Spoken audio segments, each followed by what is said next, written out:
So far, we've been talking about curriculum mapping and outcomes mapping as the same thing. Starting now, I'd like to change that. When I talk about outcomes mapping, it's exactly what we've talked about in the past, mapping course-based objectives or learning to program level outcomes. But there's other things that we can map that can be considered curriculum mapping as well. So I don't want to get too lost in the term meaning one thing. You can map more than just learning outcomes. You can map anything that you can aggregate from the course to the program.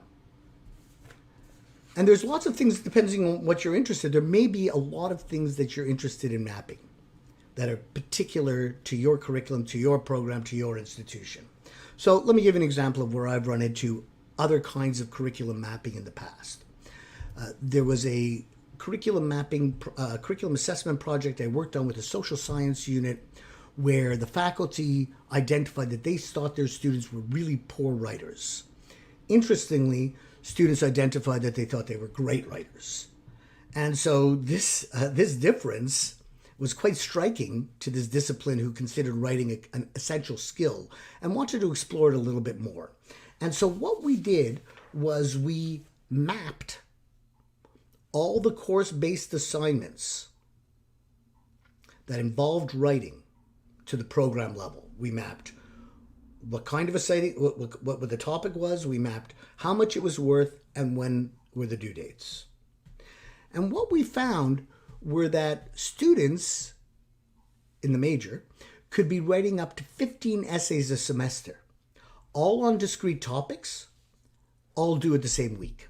And it kind of really opened the eyes of the unit to what the student cumulative experience of writing was. They were being overwhelmed, and it really explained why students felt they were doing a lot of writing and good writing, and why instructors weren't necessarily seeing the benefit of that because of the rush and the jam of all of the writing that's taking place at the same time.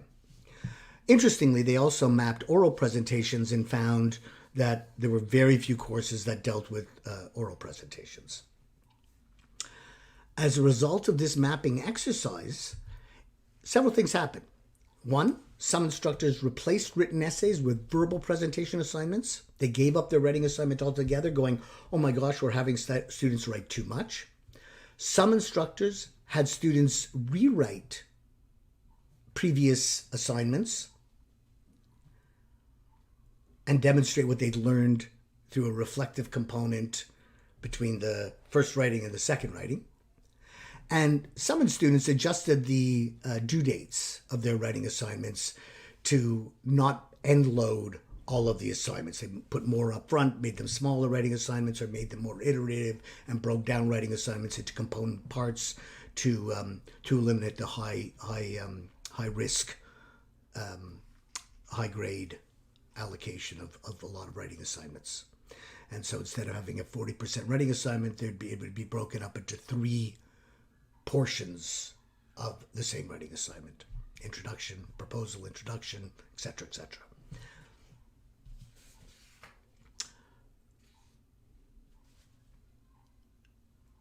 Another example of mapping curriculum and courses to the aggregate took place at the University of Guelph, and I'm going to show you their map right here.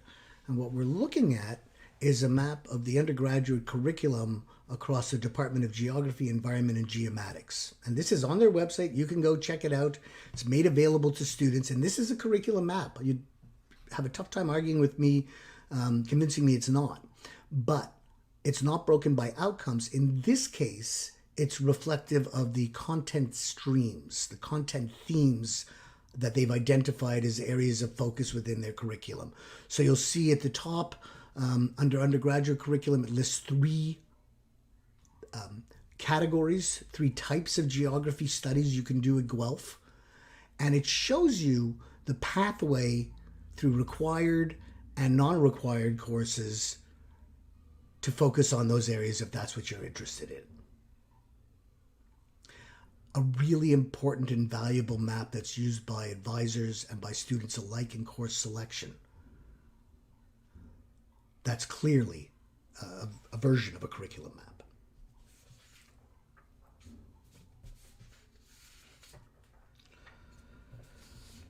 So beyond that, we've talked about mapping writing, we've talked about mapping content.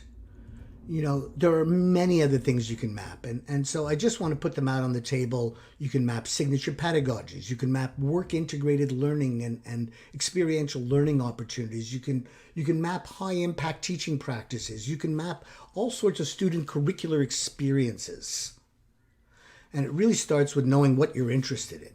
So we're going to be talking about outcomes mapping. But please keep in mind that there's many, many, many other things that you can map if you're thinking about aggregating from course-based to program-based.